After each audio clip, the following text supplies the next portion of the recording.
Do, do, do, do, do, do, the deep end. Is that the theme Making song? coffee on the weekend. Hey, waiting on the weekend, deep end. You know, I was thinking when we get to the end of this series, our last episode can be the dead end. Oh man, that's depressing. Is it depressing? Yeah, it's depressing. You're not impressed by my depression? No. No. Hi Ninja Kitty. Kitty's on time. No spam here. Each contribution is a handcrafted gem. Thanks a lot, Cram Ribbon. Is that like a name that's spelled backwards? Mark. Nimmer. Nimmer. Oh, yeah. So once upon a time, it was game day. Oh, yesterday? Oh, Super Bowl. I thought you meant the game that you made me play with you yesterday. Oh, okay. Well, yeah. Well, that was game night. No, This is game no, day. that was like a day. It was like a 4-hour game. Was How it? long were we playing? Oh, God. We played twice. It was probably an hour and a half, 90 minutes. Oh, yeah, at least. Yeah, it was long. One of my long-standing contributors, well, I mean, he's a subscriber to my channel, was really not pleased with my vocal volume. He said I was shouting too much. I noticed that. I saw the comments. Could you tell me? Could you just indicate when I'm getting too shouty? But I want to get excited. This is the only time on my channel where I get to be excited, and I want to repress myself all the time. Well, it was funny. People kind of were split about that. There were 2 different comments on there that I read that were delighted with how much you showed your personality. My personality. Yeah. What's your personality like today? I don't know. You'd probably be a better judge of that than Do you have your mood ring on? I don't wear a mood ring. You don't? No. Okay. It's your cheeky little face. That's your mood ring. It's always giving me micro expressions, like microclimates. What are you picking up? Moodiness. What are you picking up? You're pensive. Mm-hmm. Furtive. Oh, really? Imperious. Oh, yeah? Yeah. Okay. We watched this movie last night, talking of games and movies. We had Yep. a lot of entertainment going on today, and I hope you guys are having a good day, game day too. A gay day? Gay date? Game day, date, gay date? Might be a gay day. No, this is not a gay date right now. Okay. We're not a gay date. But I don't even know what a gay date is. A gay date. Would that be a happy date? I had a gay man try to woo me when I was a young lad, Oh, yeah? when I was 20. Oh, He would take me out on the town I and think you told me about this. regale me and Yeah. he would feast. You know, he would He give would me treat you? he would treat me to these, Buy you dinners? 7-course meals with all of the like aperitifs and aperitifs. What's the one beforehand? Appetizers? I don't know. Postprandial and preprandial okay. drinks. Okay. Digestif and an aperitif. Digestif. Yeah, digestif. That would be after. Okay. Yeah. So, but last night we watched Killers of the Flower Moon. Yep. What did you think of it?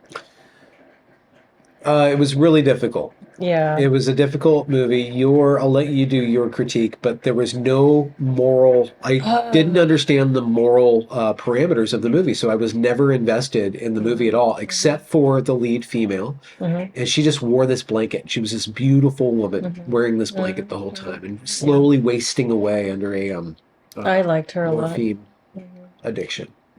Well, I thought the character development was really good. And so it's a long movie. It was like, what, 2.5 hours? 3 hours. Oh, 3 hours? Yeah. And I thought that there was going to be a turn. I kept waiting for something to happen. And by the time I realized there wasn't going to be a turn, I felt like I'd wasted my investment. Were you incensed? Incensed? Were you incensed? No. Oh, okay. Well, maybe actually, yeah. That one scene. There was that one scene. I don't know. I don't want to like give it away, but there's this. It was the only confrontation in the entire movie. Yeah, it's the moral confrontation. Yeah, it was the moral confrontation, and it was. And it felt like it should have been edited. I felt like, did they not hire an editor for this film? They just left everything in. It was kind of frustrating, but the moral seemed, you said this is going to be kind of a woke thing. Okay, I don't remember what your words were. Well, I'm like, oh no, here we go, white men bad. Yeah, and it was. Yeah, white men bad. But it was a little more artful than that. But the FBI were good, so it was kind of like mixed messages. Government good. Government good. Yeah. So, well, federal government. Yeah. So Hoover good. Yeah, Hoover good. The character development was really good, I thought, You but liked it. the moral, I didn't. Like there was couldn't just no find a moral framing for it. message. It was So, frustrating, and do then you I want to was tell gonna. the plot because some people might not know what it is? Well, it's just about a Native American town that had a lot of oil, and so they're very, very rich, and there was some foul play Yeah, they were afoot. getting every person in the tribe was getting some kind of a payment, monthly payment or something, some kind of allotment based on the oil rights. Yeah, and white men bad. And yeah, and then these wealthy kind of speculator white men came in and were marrying the women in order to Get the head rights. get the rights to the oil, and then they were killing them off, like either killing the Indians that got in the way or killing the wives, and it's pretty wicked. Cheers. She needed a little pep in her step. Oh, and these are cute. That's a cute pep. Thank you. Anyways, I couldn't tell the main character if he cared about anything. He just makes the same tortured face the entire time. So I'm Well, like, he what loved do you his care? wife, and you could tell he loved his wife, but then he was killing her sisters.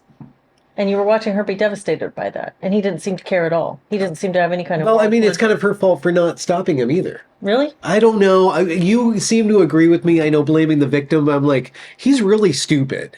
She's kind of smart. Like, probably could have figured out, but there's no even intrigue. There was so much to explore, and they didn't explore it. Yeah, it was a frustrating movie. It was a frustrating Yeah, film. I don't know. But you liked the sound. I really like the sound design, and on like you're talking like macro editing, they could have edited it down, but I really enjoy Martin Scorsese's. At least I don't know if he still has the same editor from Goodfellas and Gangs of New York and The Departed, but there's these tiny little ways that they overlap sound and sight, and they kind of they compress the scene in these really. So it's pretty. I like the art. I like the cut of their jib, but there was no creative control. Rib Rascal says this isn't the one with Tilda Swinton. I'm taking it. No, it's not Tilda Swinton. It had Leonardo DiCaprio, Robert De Niro. I don't know the lead actress, but she was. I think that was her debut. The highlight of the movie. I want Leslie to. I actually, you know what? I'm going to go out of my way. If anybody watched that film and you know where I can find those blankets, I want He wants me my squaw in our show. You would pull off that look so good. No. Everybody would follow you. Oh god. They would appropriate like gangbusters. This is painful. How do women appropriate? Well, what do you mean? Well, like gangbuster. I don't see women doing many things like gangbusters. What does that mean? Like what do you mean when you say like that? balls to the wall, like rock out with your cock out. It's just not a female thing. Well, you just used some very masculine phrases. So is gangbusters, you know. Well, okay, but I don't see, I've never known a single female busted up a gang. So are you being literal or metaphorical? No, I'm just saying like the word just doesn't fit. So I wonder if like when women like rally. Oh, well, I don't know. That's a good question. I'll think about it. I'll see if I come up with something. So do you want to talk about something besides the movie? Yeah, well, there's a movie. We can talk about the game, but we'll talk about the game later. I wanted to talk about something, and it's kind of a delicate topic, and I can have mixed feelings about it. And Leslie wanted to go through comments and do time where we spend on Oh, comments. yeah, we can do that at the end, though, if Okay, you want. so we will Just do a couple. Okay, yeah. So we'll do some commenting, and we should do we should be a little bit more organized and pull comments from the previous. Well, yeah, episodes. I picked a Did you couple. do? Okay, Just so a couple. we'll do some of that later on. Not that these people need to know what we're going to do. Not that you need to know what we're going to do. I like to fly by the seat of my I know. pants, but I'm always asking him, what are we going to talk about? And he's like, you don't need to know. I never say that. That's what you imply. If that was the one thing That's what you imply. that you shouldn't say to Leslie to get your offer case is that it's on a need to know basis. Like, you know, the last scene of The Godfather talking about movies, like that would never fly around Leslie where the door just kind of slowly closes. She'd be like, what's going on? What are you guys doing in there? What's going on? Why are you doing that? Why can't I see? What's going on? Okay. She's not a nosy Nancy, but she's a high wife. I'm a high wife. Yeah, you're a highly involved wife. That sounds painful for you. Did I have a viral tweet? I said my viral tweet going on. Oh, you share a little Ben Affleck. Yeah, never apologize, never explain. Yeah. I didn't have a screenshot. Yeah, no, it's that that famous Ben Affleck exasperated, like overwrought, smoking a cigarette picture. So, A good friend, well, not a good friend of mine, but several. She's been on my show 3 times in Mhm. about 4 years. I speak to her every 18 months or so. It's Daisy. It used to be Ollie Shadra when she was a trans-identified female or a trans man, Okay. and then she detransitioned to Daisy Shadra, Okay. and then she got married, and now she's Daisy Strongen. Did you meet her when she was Ollie, or when was she already I Daisy? I knew of her when she was Ollie because when I first got into this YouTube thing, she was at kind of at the peak of her YouTube thing as a trans man, Oh, and okay. she had interviewed Jordan Peterson. She paid like there was a time period of time where you could go on Patreon and pay Jordan Peterson $200 Oh, to okay. talk with Yeah, I him. And remember. I should have done that. That would have Oh, paid for itself over time. yeah. Yeah, it would have been nice to talk with him. But maybe someday. He said, he said, we'll talk someday. But anyways, but I didn't speak to her then, but then she detransitioned and I got in the process of going through and interviewing any public detransitioner who would want to come on. Mm-hmm. And part of that work was not just to get that first story, but especially with Helena and Daisy's one and a few others like and Do you have Sinead. this on right now? Because they can't see your face, can they? Oh, okay. Okay. Well, okay. I guess I do have that on. Mm-hmm.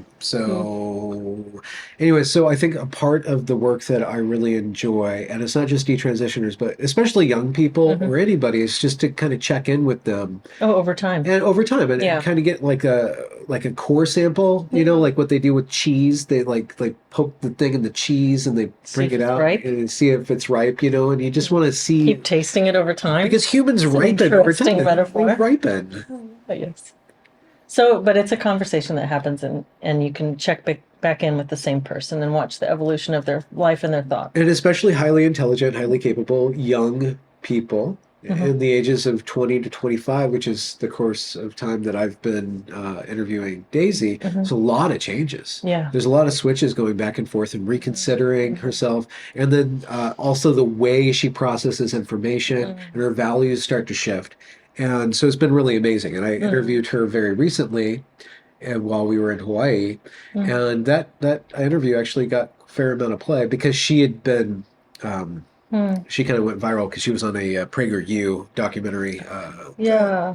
I about remember that. I nutrition. haven't seen it, but So she just had a baby. mhm. She just had a baby, and it's absolutely beautiful. So there's a lot of different things to talk about this, but you want to read that the tweet that she posted? Yeah, sure. It says if I could only somehow go back in time to 2018 and show myself these photos. Those are not happy tears. This was her very first feeding, 40 minutes old. I know breastfeeding does not work for every woman, but the hopelessness of my situation is hitting me hard this time. I don't even have the chance to try. There's no lactation consultant, no surgery, nothing that can ever make it so my children can suck their mother's breast. There's nothing that my body can create for them. There will never be. And the worst part is, it's all my fault. Yeah, and look at her face. Oh. Yeah, I'm gonna blow it up. So I feel so she put this up. This is going viral. I want to be absolutely respectful about this because there's something primordially sacred about this moment, about this picture, about this photo. Like this is probably the closest thing to heaven that the body experiences, like the reproduction of life. I mean, we talk a lot about sex, but this is the Well, ultimate that's what sex is about. culmination Yeah. of that particular momentary climax. Yeah, it's life. Yeah. And it throws in relief a whole lot of what we've been talking about when we talk about value, when we talk about sex, and when we talk about the whole trans and gender issue. Yeah. This is the culmination. Like you are And touched. it's beautiful. Yeah. I mean, so sad that she's feeling what she's feeling, but she's also a beautiful young woman with a beautiful baby. Yeah. Yeah. Yeah. Yeah, gosh, that's interesting. It brings up a lot. I think it's I need you to speak up a little bit because we have your heater okay. going. Oh yeah, I'm a heater because I'm cold. Yeah, it's I have 4 kids and I breastfed them all, and that was important. I think that it's also something that people don't realize the value. I mean, we were talking about this last time, I think, about how beauty has been sort of commodified and made superficial. And well, beauty is by definition superficial. is it? Is it not? Well, you yourself made an argument that wasn't it a signal towards something transcendent? Yeah, but that's the I mean that's the ephemeral divine. Mm, yeah. Like we just bought some flowers and we were trying to choose which flowers to get. I'm like, let's get the ones that haven't even shown themselves yet. Yeah. Let's participate in the entire like momentary expression of that. Yeah. Well, the do you want to tell the other piece of the story, the other tweet that came out that was critical, or do you want to sit on this one for a moment? We're not critical. Do you have more to say? Well, yeah, I mean, this is really important. This is the They cornerstone. both tie into both, but the conversation ties together because I think that and you could describe the other one too. I mean, there was a picture that was put up of the same person when she was presenting as a trans man. So let's go to that one. Yeah, and she's got scars on her chest. The picture that came up first that he originally had put with it, where you looked at it, you were like, "Ooh, that feels bad to see that in juxtaposition or in with this thing that she put up." Well, I just there's a fine line, and Wesley Yang, I've met him several times now. I think he's a cool guy. He seems to be doing good work. I don't he know that much about Yeah, him. so I don't want to be critical of him, but I'm a little iffy about how he frames this, just because it's overlaid on such a profound image, and you maybe just felt that's like why. it was. So let me just, before we comment, let me just read this other tweet. Okay. There's two tweets by Wesley Yang. And Wesley Yang, he retweets that picture of Daisy with her baby and that story that Daisy's expressing of deep regret. And Wesley says, Strong In posted her transition online. You can see the euphoria radiating from her face after she cut off her breasts to join a delusional cult at 20. Though she left the cult a year later, the medicalized self-harm she enacted was permanent. Here she is at 20. Quote, "This is the best decision I've ever made in my life. I just gained 1,000 new reasons to live." And there's one more to show. Boom, boom. In the screenshot above, she was acting as an online recruiter for a multi-level marketing scheme that she herself had been enticed into by other online influencers a few years before, when she was an awkward and confused teenage girl. Mm-hmm. Now, I think that is absolutely, so it's on point. I have no issue with it. I'm a little wary because of the way that Twitter compresses information. I'm just wary of using that baby as a Mothers Against Drugs, a mad kind of like a poster child. So it was the fact that her baby was pictured? I don't want to get too deep into that. I was just like a little wary, so I just want to mention that I don't want to participate in the glorification of like that contrast, but I know that the contrast flies. And I guess the core of the critique from Wesley and from a lot of other people that are retweeting is that Daisy, and you said something really interesting, Daisy had no right of consent. And this is, I named this episode Time's Arrow, and just because I was thinking of something, it's like, we're consenting. She was at that moment at 16. Was she 16? 20, 20, I don't know. 16, 20, 20, Okay. let's say, Okay. if I recall correctly. She was consenting for that moment, but she was not consenting for every step of the 4 years from there. She was no longer consenting to that, right? So it's just consent. I don't even think that is that.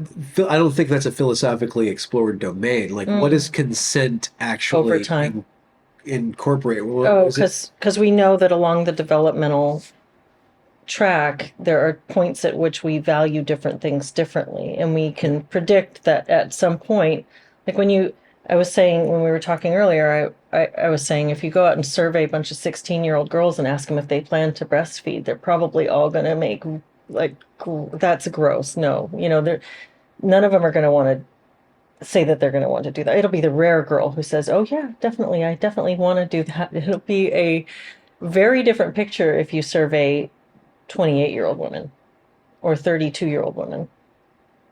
very different. And so at the point that she would have been developmentally, at the point where she decided to have a mastectomy, it would be, you could argue it would be developmentally appropriate for her not to value the breast as a working organ. And so does the medical industry, is it ethical for them to take as valid consent the developmentally appropriate rejection of a particular organ that later on that same individual could come to see differently? Too. Yeah, and I would argue that it's just straight medical malpractice. It's just you're foreclosing on someone's future options for cosmetics, not for any other reason. And that was part of, I guess, going back to what Wesley's pointing out, and maybe this kind of ties a bow on my wariness about this. Daisy was a poster child for female transition. She was emphatically involved in what Wesley calls a cult. Other people have called it cult. She was a true believer. She was filled with euphoria. Like, this is like, so many options are open to me. Like, I'm liberated. I'm going forward. And, 4 years later, she's like, oh my God, what the heck did I do to myself? Why did I do that? And so there's a counterbalance that, yeah, maybe she should be a poster child for that. Yeah. Because she put herself there, and to counterbalance that, like, okay, look at where I was, look at where Daisy was, look at where she is now. Well, it feels disrespectful in a way to see it held up. Like here's what you were doing before, and to have to face that when you can see that she's obviously going through something that's really a painful introspection and painful self-examination. Yeah. And yet, how do we learn best but by stories and by narrative? And if she's offering that up, and she is somebody who had a strong social media presence that lives online, it's still there. And so perhaps it's a gift that she's giving in a way by displaying her entire story arc. And what he's doing is just holding up. Yeah. He's just, if the timeline goes like this, he's just bending it and putting these two pieces together so you can really get a strong visual. Yes. And that's very powerful. And I think that tells an important story for anybody who's still on the fence about what to think about these things. Yeah. I really do think that it's just such a novel. There was another Detrans girl, Grace, who I met in New York. She showed up and she had a baby. And it's just like, it was just this image. It was this crazy postmodern Madonna image of this beautiful maternal, eternal maternal, especially because she's young. They're both like early 20s or mid 20s. And they're participating in this glorious act of sacrifice and worship and glory of life, and it's just so divine. And you see that their chest is just gone, and you have this vision, and maybe you hear something in their you hear like the change in their voice, and there's this twist to that whole narrative of the detrans, or the trans-identified male, ROGD, like a very specific sort of trans-identified female? Female, yeah. A very specific type of trans identification from the female point of view that is there's some sort of archetypal pattern that's being expressed here that hasn't been able, that I think probably could have been expressed throughout history if we could look through it, like this tomboy kind of goddess, like the Athena, this woman this young woman who at a certain point believed that she's beyond sex. She's almost asexual or anti-erotic. She wants to transcend the erotic. She wants to be a Peter Pan. She wants to be the boy. So she, in this day and age, she tapes her chest down, or she cuts off her breast. She cuts off the signifier of her femininity to escape it. And then it just kind of comes up and says, I don't care what you thought. Like, this is your destiny. And her destiny just kind of like folds over herself, like that ego transformation. And the beauty of that ego death, the beauty of that process of detransition that they express, like, where there's these moments where, Chloe Cole, when I interviewed her, this voice came to her, it's like, stop lying to yourself. Like there's this powerful force going on in there. And so it's tragic and it's so beautiful at the same time that, life finds a way. Like the human, oh, the mighty works of woman are just like, oh, it's a baby. It's like, oh, whoa, the baby. And it's just, there's this different thing. And I mourn our society, or I grieve our society for not allowing young women and girls to see that as an apex of femininity, as see femininity as an emanation of motherhood in a way. But as a man, I'm being romantic about it. Everybody's got to make different choices and stuff, but it seems to have been slandered a lot. After that thing called the sexual revolution, motherhood was kind of well, it's the sexual revolution plus also just the guilt that's been put on women for wanting to have babies. I mean, you've got the kind of I mean, the whole myth of overpopulation says don't have babies, don't reproduce. You can have a good life without having kids. Yeah. You have a lot more vacation time, a lot more free time. You can eat a lot more noodles and drink a lot more wine, have a lot more cats. More noodles. I don't know. You can eat like fancy noodles, like $800 noodles. Somebody asked if you have huge hands. Do I? No, maybe they were talking to you. No, they said I don't have huge hands. Does Ben have huge hands? Well, I think there's like a distortion of the camera. That's a coded question. We're not going to get to on the live stream. Is that so? Yeah. Okay. Yeah. Yeah. Was there more that you had to say about that? I think there's so much to say about that, but I'm not really sure. I mean, it's just, I wonder how she feels about that. It would be, I don't know. It'd be worth maybe having a discussion with her to see if she has, what her perspective is on that like timeline splicing thing. But also if you've been online, if you've made your life on social media and given that information out there, maybe it isn't inherently disrespectful to examine that from a public perspective. Yeah. And well, I mean, regardless, she posted it up there. She's used to it. Yeah. And like it pales into comparison with the attention that she got when that PragerU company bought up all of the Twitter ad space for an entire day and put her face all over it as the poster child of detransition. And this is part of her plot arc. I think that this is... I don't know that story. I don't know what that was about. I mean, was she upset about that? Was that okay? So, well, I mean, it was just really stressful. She got a bunch of... She was just kicked... She was used as a football, and she was kicked this way and that.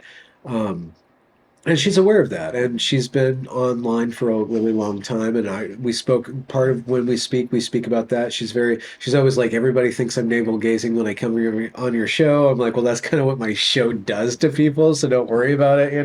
Well, it's interesting, like the whole idea of the influencer, right? There's this idea that you can control what you influence, and can you? I mean, once you put yourself on the screen, once you put your information on the internet publicly, are you consenting to the use of that however people wish to use that? Like there's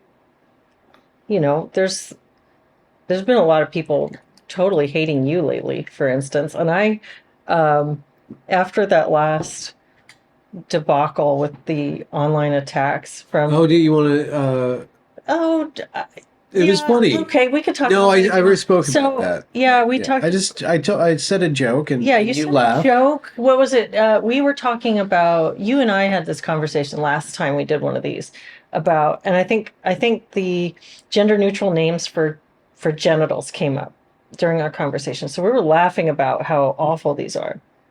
They're just so awful. I remember when my daughters were young, there was this real push, the mommy wars, like moms are always really nipping at each other and trying to say, you're doing it wrong. Mothers are, at least online, very judgmental of other people. And so there was this Yeah. So there was this very strong sentiment being expressed that you have to name body parts correctly. You must give them their correct names. Don't use cutesy names. It's not your bottom. It's not your bottom. It's not your hiney. You've got to call things what they are. Bouncing biscuits. It's probably not your bouncing biscuits. No, especially not to your child, because that might be a little creepy. Can I call yours the bouncing biscuits? Well, you do, whether I want you to or not. So, Captain Squaw and the bouncing biscuits. Oh man, that'd be a great drum line. So you're just gonna get yourself in more trouble, aren't you? So then you came on solid ground with us the next day, I guess, that Monday. I don't remember what we were talking about. What we started out, and somehow the joke came. You made a joke about if it's an old joke. I made it. You said if the do you want to say it? Do you want to say it? Okay, I want to hear you say it. so they can clip me saying it. Yeah, exactly. And put it all over the internet. Yeah. But it was like if the appropriate term for vagina is hole, front hole, then is your mistress your side hole? Yeah. And it was a terrible joke. It's totally stupid. And but you're my prime hole. But I laughed at you, and so did so did Jennifer and Deborah. Yeah. We all thought it was and your handmaids. Yeah. And so then a bunch of women started tagging me in things all over Twitter saying that I was a tittering handmaiden or a giggling handmaiden, and that I allow my husband to call me his prime hole. And it was just like humorless. Like you totally missed the context. Yeah. But it went all over the place, and then there were people saying, I used to like her stuff, and now I think she's obviously whatever, stop subscribing to her stuff. She's terrible for whatever. So, if you're menopausal, are you ovulesly? What? Actually, your name. My crime is that I think you're amusing. That's my crime. You're gonna spill that all over you. Well, I mean, I don't owe anybody any explanations. Well, I don't owe anybody any apologies, and I'm just material. That's why you are Ben Affleck. Yeah, I'm Ben Affect. So, but the question is it just fair game? I mean, it's on the internet. It's all fair game. So. I think it's there's that fake Eleanor Roosevelt quote that I can't remember off the top of my head, where interesting people talk about ideas, midwits talk about plants, and stupid people talk about people. Yeah. Yeah. And so there has been... We're talking about people. There has been on... Maybe we're stupid. No, we are stupid. Okay. Absolutely. There has been a ongoing... Like, you know that planet Jupiter? It's got that storm that's like 900 years old. Oh, yeah. And there's just this roving band of trouble, and in this kind of planet of feminism, like it's all these feminisms, all these storms and currents and depths and gases and fluids and maybe some solids in there floating around, and there's this huge storm of these harpies. I'm sorry to say, they're just going around in circles, just like eating and consuming everything that they can. And they went through, and you saw this with the Phil Illy thing, but you didn't see that. They dragged that back up.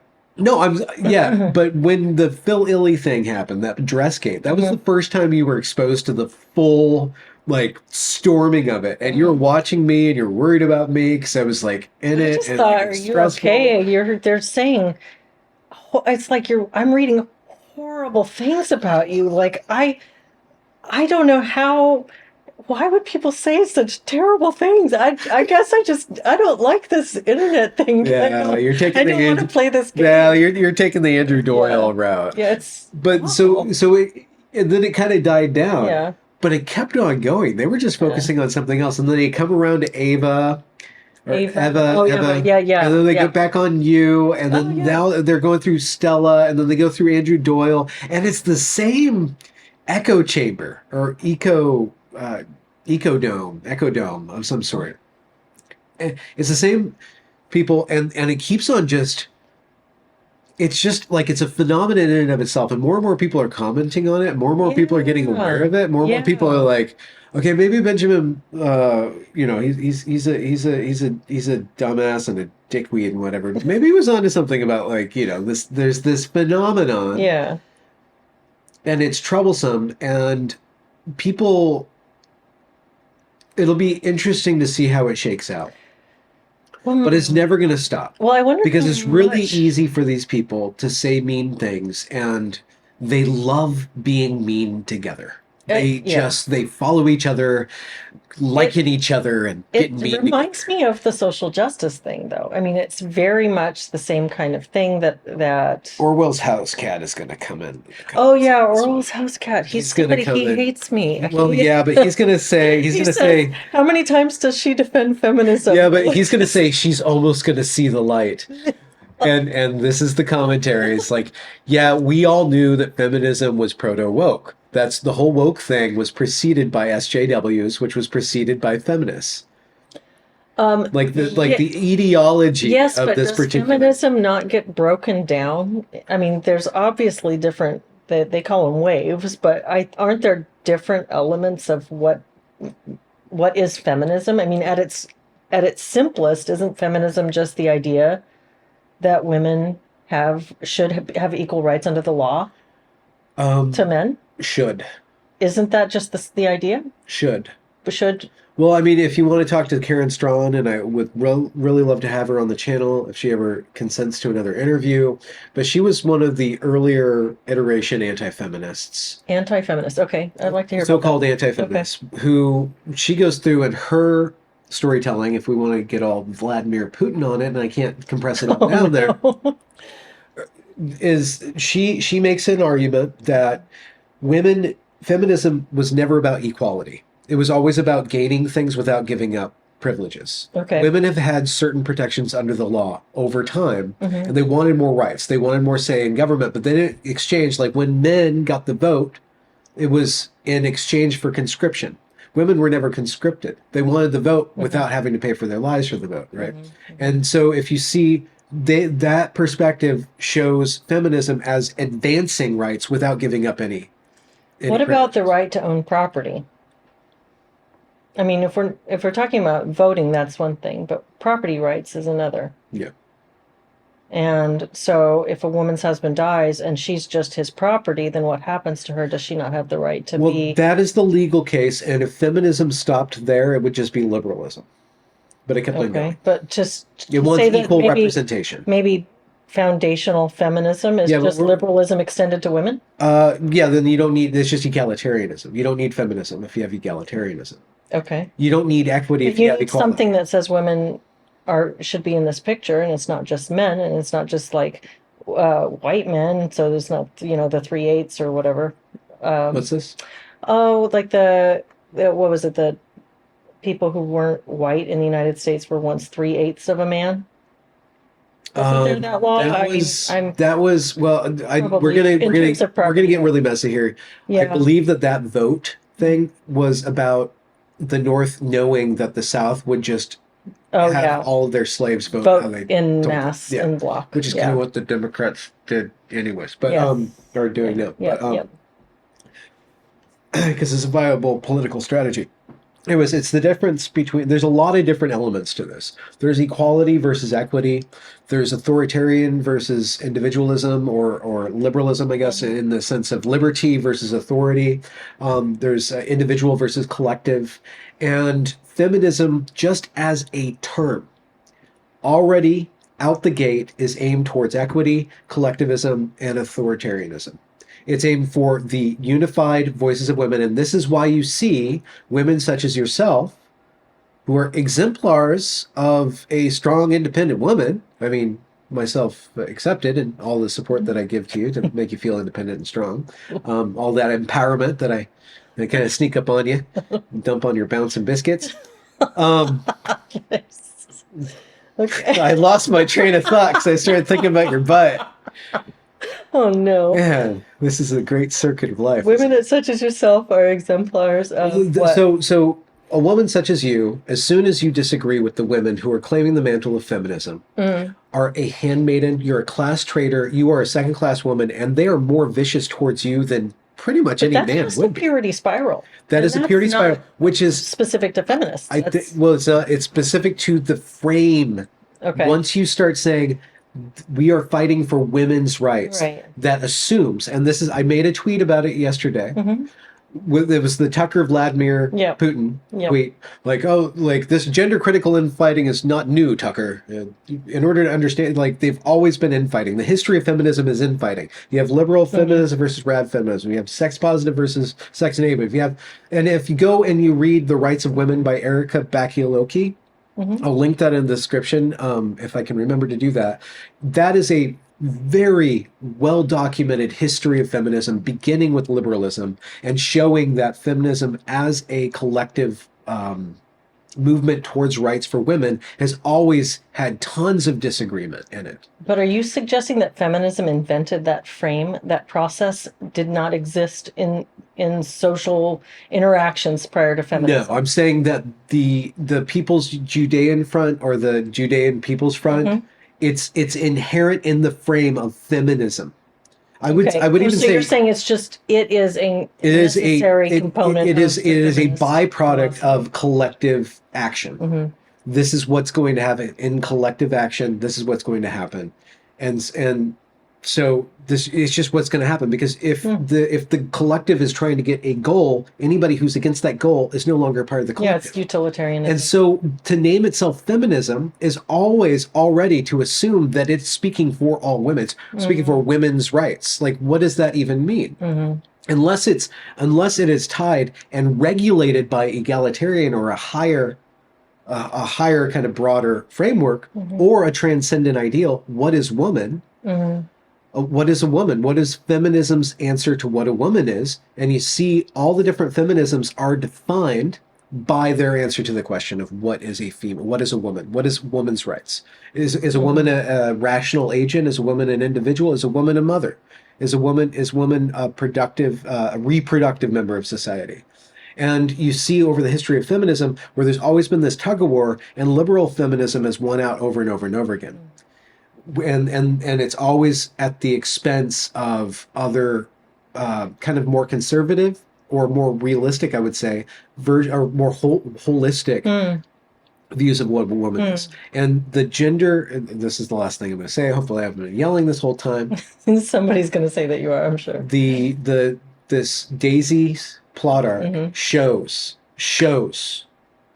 the extent of how far feminism under that purely egalitarian, individualistic, oddly collectivist and individualistic at the same time, that furthest extent is that you are post-female. Like you are liberated from even being. Feminism has liberated you from being a woman now. You're liberated now, and then like, who are you when you're liberated from that? And her plot arc is the discovery of, like, she's greater than the sum of her ego. Or individualism, and that she, like, her reproductive capacity, her being a mother, her entering into the relationship of forming a baby in her womb and then giving that baby into the world, and then, like, feeling that loss of connection, that she severed her connection. The breast had a purpose. It had a purpose, and she severed that. Like and that severing, she says in that thing, is like gave her unlimited possibility in it, and nullified this connection. And it's painful. I went on a really long rant. Hopefully that made some people upset. Do you want to trade me? Oh, you don't want this? Oh, you want this one's cold. This is how I empower you.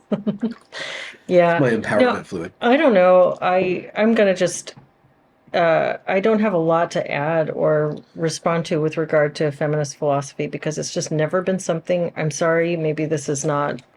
Maybe I should have different views on this, but it's never been something that interested me an awful lot. Yeah. And I don't know that much about it. I really don't. But I do think that a lot of what you're describing, I'm not sure I would attribute it directly to feminism. I think that these processes are bigger than that. And I think that you can overlay this same process on many different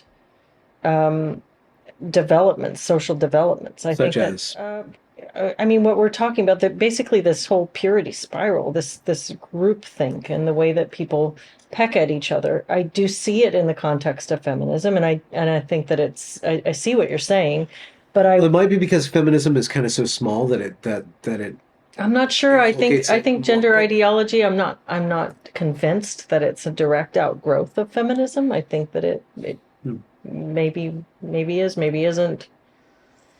But I'm more interested in describing what is. Okay. That just tends. I mean, I'll be the Tucker, and you can be Vladimir Putin, and I'll just say, okay, well, thanks for all that history.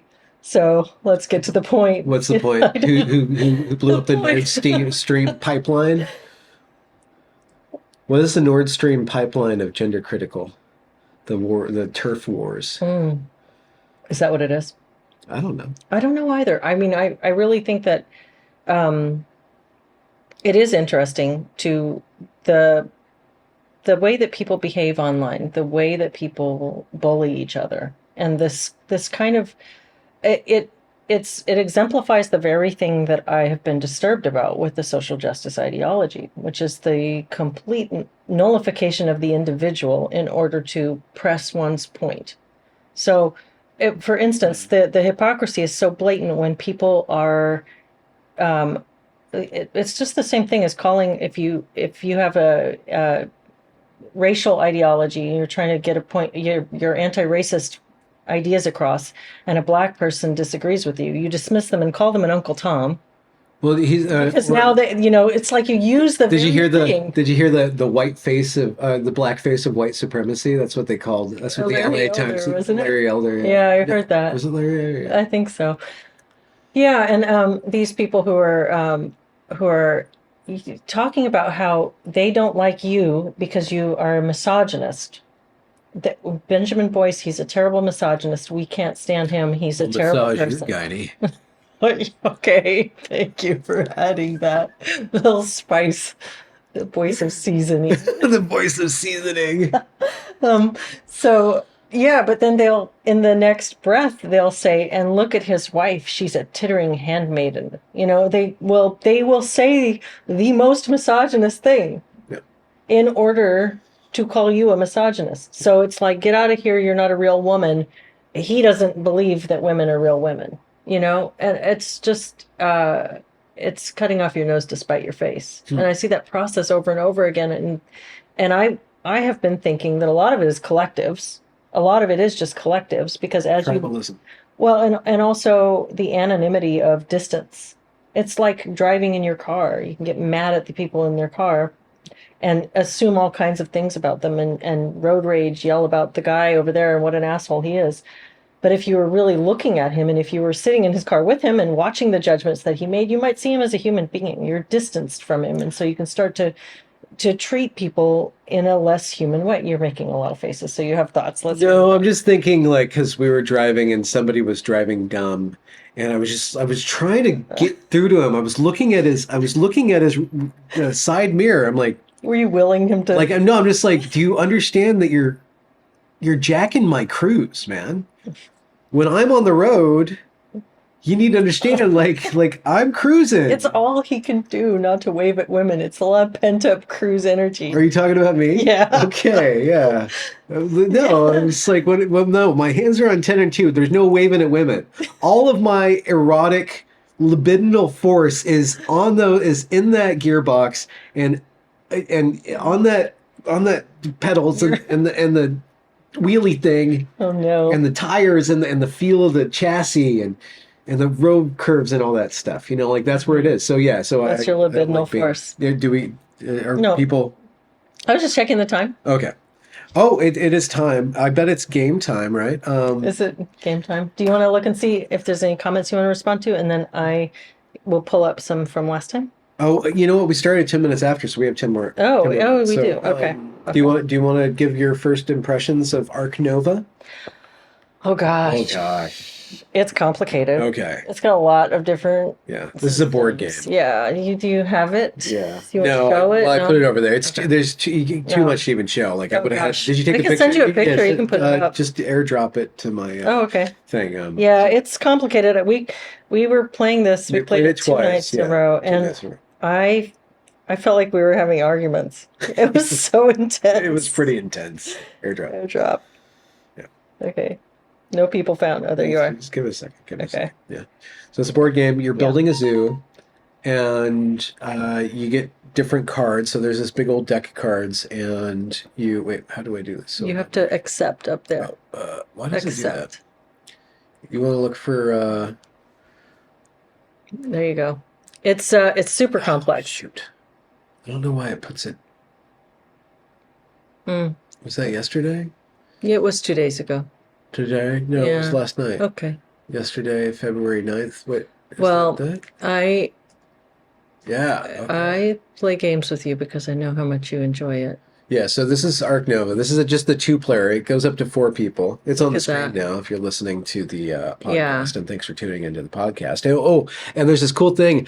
When you say, don't forget to like and subscribe to my channel, YouTube reads that and then like flashes the like button and flashes the subscribe button. And I wanted to see if that works. So we'll have to go back to the 50-minute mark of that. So anyway, you can't see my... you can't see that. There's no way I'm going to explain it to you. I think it'll be good, but there's so many different moving parts that until we're both up to speed, we can't actually enjoy it because I'm still trying to learn it. Look, we got a thumbs down. Somebody hates the game. Don't bring attention to the thumbers, the down thumbers, man. They want nothing more than to gain your attention. So I think it's potentially a really good game, but there's so many moving parts. Earth is still probably much more accessible. Yeah. Much more fun, much more easy to table. To table. Yeah, that's what they call it when you bring a game to table. Like they just make a verb to table. Did we play Calico yet? Yeah, we played Calico a couple times. I mean, on no, we haven't played Calico. We should play them on your game channel because I think it's such a specific thing. Not everybody has the patience to watch a game, but I'll play with you on your game channel. Well, anyways, so Ark Nova is really interesting. Did you find some little things that you wanted to speak to? Yeah, see, there's a super chat. There's a super chat. Let's see. Sup, guys? Hope you're good. Progressive glasses. Andrew Joyner. Thanks for joining, Andrew. Let's see the sub button. It might, Woot Basement says he doesn't see the sub button flash. It might have to, it won't be till later because YouTube doesn't live. I don't think they do live text to speech yet. Oh, really? That would be surprised, but I wouldn't put it beyond them. Well, here's one. Okay. Orwell's house cat. Oh, here we go. Your favorite friend. Leslie is remarkably defensive about feminism, intervening every time it's mentioned to relieve it of any accountability, just like feminists do, even if she herself claims not to identify as a feminist. It's become a fun game to spot it now. So far, 3 this episode. More to come. So I wonder what my score will be for this one. Not taking, what was the heart of the criticism? That I defend feminism. That you don't take responsibility. I thought that was. Oh, was that what it was? Oh. I relieve feminism of any accountability. You know what? I want to try to agree with you about this not being a phenomenon restricted to feminism by bringing up. It's the election season in the United States of America, and that basically just means the most important election that we have, which is the presidential election. We're supposed to care so much about, and then we kind of blunder our way through local elections that arguably have more power. But so it's Trump versus Biden, right? And you go over and I look at the Biden people. There's this one person, Joe. She's a Biden supporter. Do I she's know an who this influencer. is? I don't know. I don't know who you know. I don't know. Okay. I don't follow your Twitter follows. Okay, I didn't know what Her name's Joe. She's been she's very active. She's very pro-Democrat. It was really funny a few years ago. The Biden administration invited all of their online Twitter influencers, and they were all a bunch of dorks, and all they were a bunch of reply guys to Trump. They were just in every single Trump thread, hating on him expressively. They're just so blatant propagandists, and by that I mean we're all propagandists, but they don't have any sort of moral compass other than when, Winning is the only thing that actually matters. And so they are just total hypocrites and constantly, pushing a certain narrative pushing the narrative in a certain direction. And you go over there and you find them because what's going on with this current administration is inexcusable. I'm sorry to get political on this because it doesn't really actually matter to me. I think it doesn't, but it just takes up so much space in the collective consciousness. So you go to look at the Biden people. Because this guy, Joe Biden is his name. He was excused from criminal activity. They said he did being incompetent. He did criminal activity, but we're not going to charge him because he can't remember when his son died. He just can't remember. He's not continent. He's not even on this continent. If that's the right joke to put there, right? It's egregious that this guy who has the nuclear launch codes. And then you think about it, you're like, okay, so this is probably why everything's going to shit, because there's no central leadership, and everybody who's running the show is all like they're all infighting, so they're making terrible decisions. They're all just thinking according to their just greed and selfishness because there's nobody holding anybody accountable up there. That's why the border's doing this and the energy's doing that and the dollar's doing this thing, and they're all just kind of like running around. And it's just inexcusable. But then you have like this coterie of Biden pushers, like they are there to excuse Biden, to do this narrative. And so you go like, okay, so what are you trying to think? And then you see some son of a gun, some schmo say, try to argue with them. Like you have this pro Biden statement or this Biden excuse, and then this guy comes up there and like, actually you're wrong. And then all the piranhas jump on him and say like, you're crazy, you're a liar, like they just like grind down that person. And it's obvious that there's no talking with these people. Yeah. And there's thousands of people who are entrenched in this narrative, who have staked at least their online personalities, if not like their whole personality, or a certain large percent of their personalities are based on this camp. Right. And you see that with the right wing too. Yeah. Yep. I think the right wing's a little bit more fun, but then you see it doing its thing. I think the right wing's a little bit more fun because it's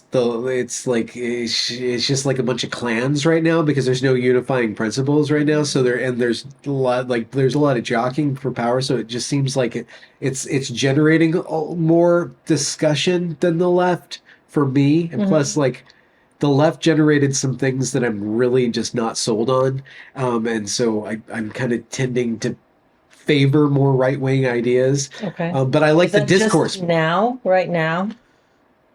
Or in general? In general? Well, I mean, if you go back and you look at like the history of right-wing and left-wing, and if you get into the whole thing about like fascism and liberalism and communism, and if you there's a Dugin book, and he's a very controversial author,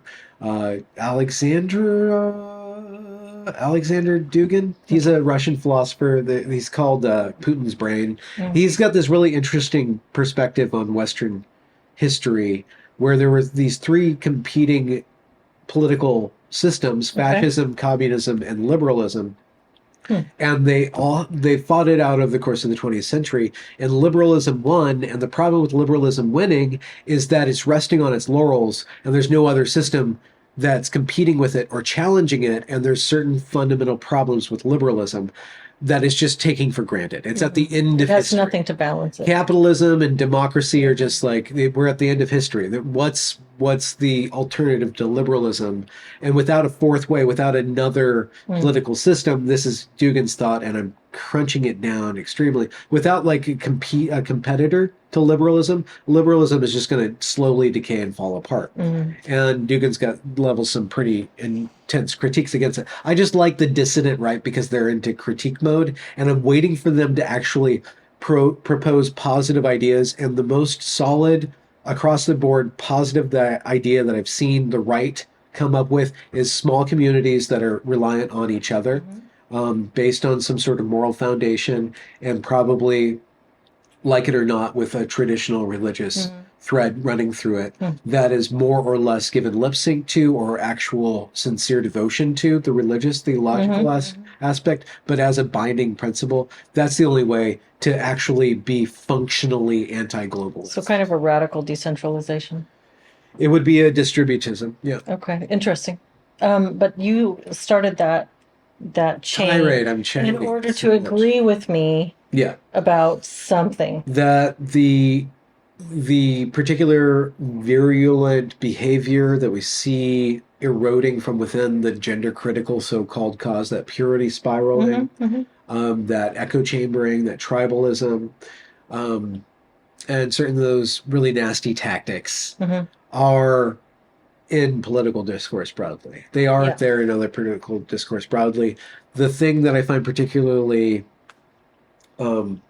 in focus with feminism is that I'm really invested in the topic of gender, and they take me out personally. Like, they go after me personally. They treat me as a punching bag. So like, it's just more, nobody cares about me as a right winger or a left winger. Like, those people like don't Yeah. care about me because I don't really care about them. But it's the feminist, you know, the so-called feminist. but it's just like the so-called feminist, or like, Yeah. yeah, they call themselves feminists, you Yeah. know, like the card-carrying feminists, you know. Well, I guess it's just And I really want to critique them because I want to limit their power, because there's a lot of really important work to do to save children from the chopping block. And I kind of stood up to Dave, who I really admire, Dave the Distributist.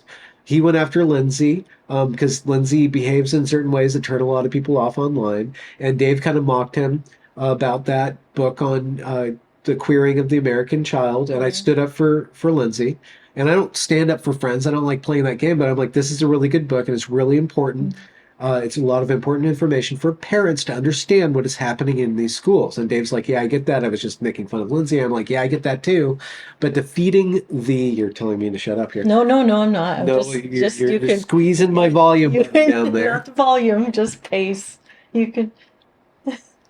I feel like I talk too much. You don't talk too I'm very sensitive to the people who say you're talking over your wife. Oh, you're not. And she's just a water bucket boy or handmaid. Don't be sensitive. Buckets. But defeating the cult of Moloch, raising its temples, vilifying through the streets its practitioners and its priests is the goal. That's the most important goal. And insofar as feminism can come and go, and they have their rights of women and let women speak and all that stuff, like I don't understand all that. I don't know about that, but we have to stop the children from their bodies being butchered. We have to stop that. And these women who are going along with that and then like turning it in all about them and like going through all these things, it's ridiculous, it's funny, it's fodder, but that shit is if that is extending the life of gender ideology and the medicalization and surgical intervention of children a minute longer, it is evil. It just, to me, it seems like skirmishes taking place off the battlefield. And so it's not necessarily the most important place to focus. Steel sharpens steel kind of thing? I don't know. I guess I'm not trying to defend feminism. To me, it seems like if we're talking about form versus substance, content versus process, feminism is a thing that this process can revolve around. It is an area that this can, it's an area of content that might be particularly odious for some people. Orwell's house cat apparently has a bone to pick with this. You have a bone to pick with this. That's fine. But I think that you can end up losing sight of the fact that this is a process that's happening over and over and over. And I think that it's more important to talk about the process. Yep. The content is equally important, but you can't let it overshadow the fact that this process is not created by that content.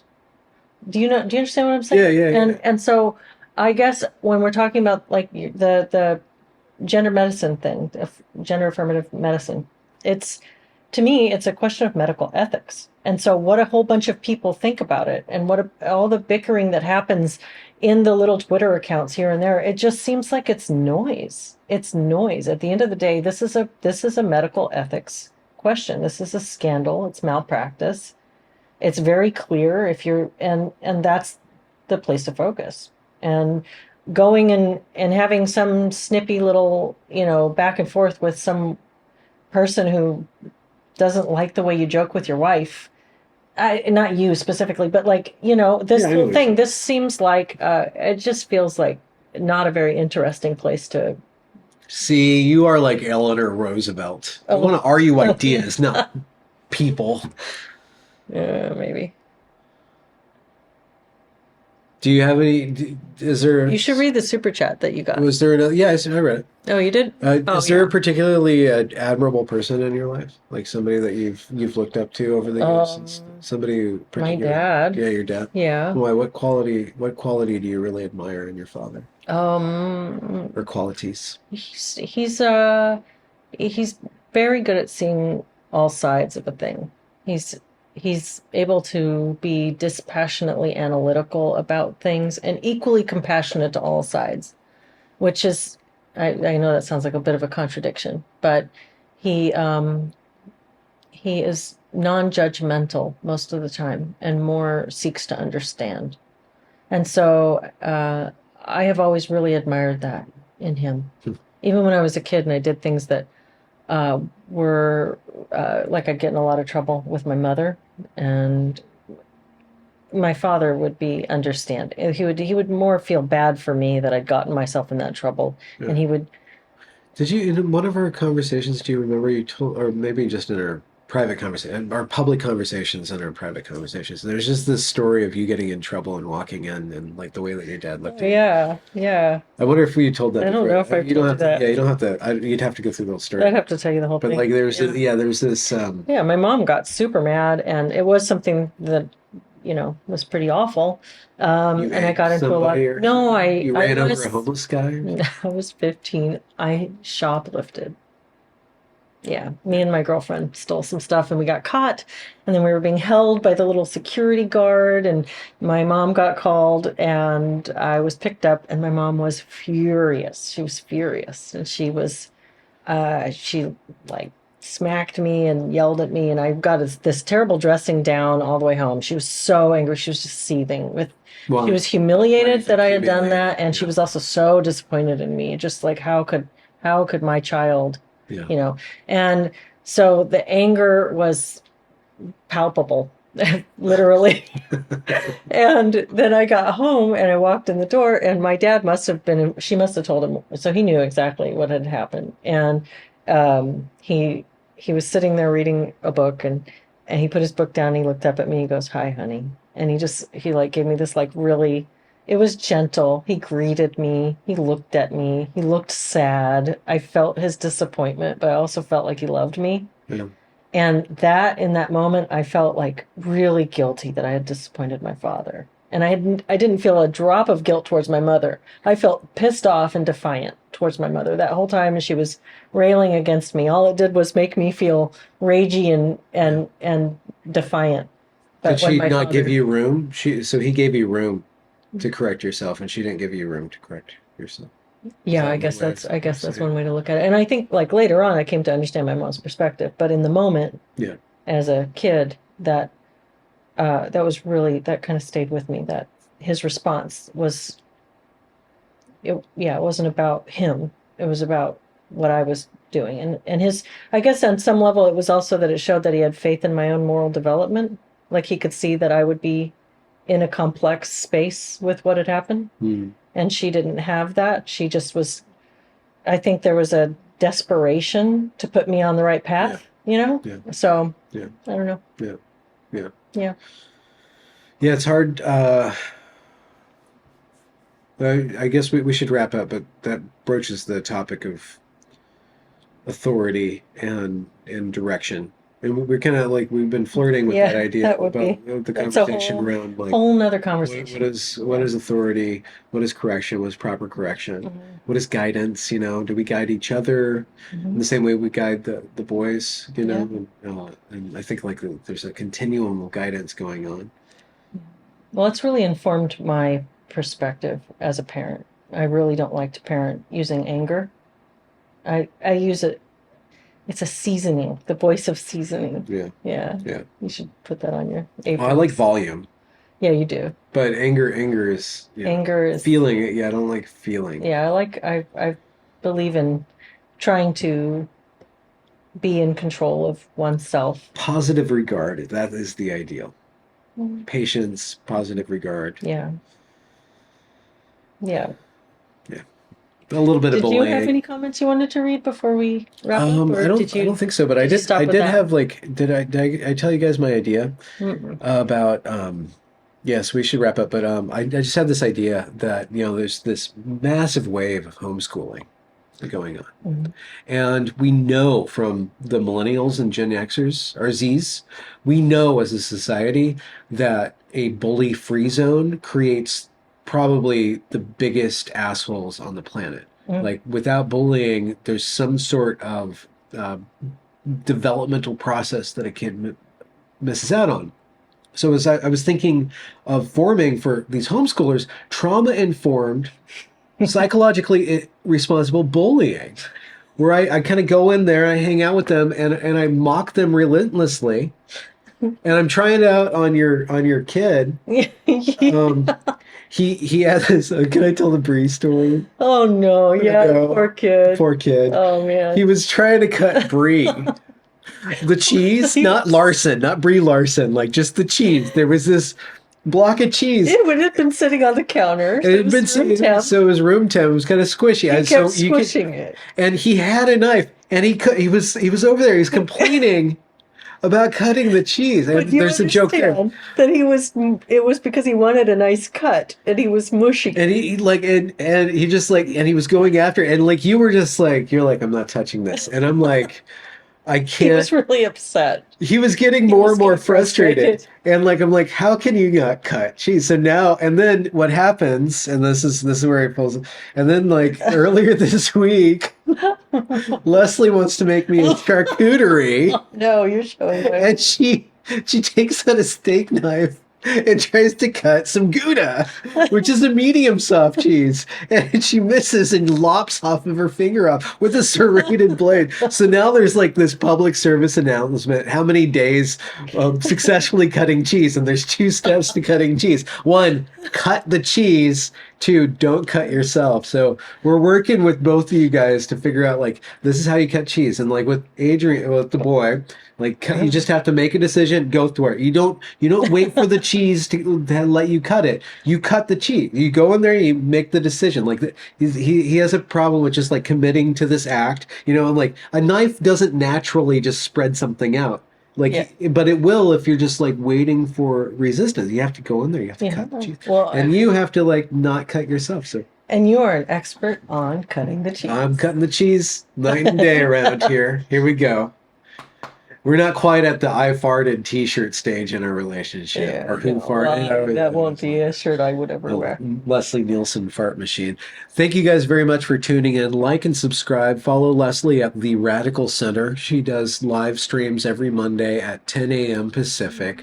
I have a lot of content in the pipeline and looking for more content to produce. So please add any suggestions for who you would like to be interviewed by me, or if you guys have cool little Reddit threads that you would like me to read. I do want to do more content where I just read something silly online, because that's kind of a fun little one-off.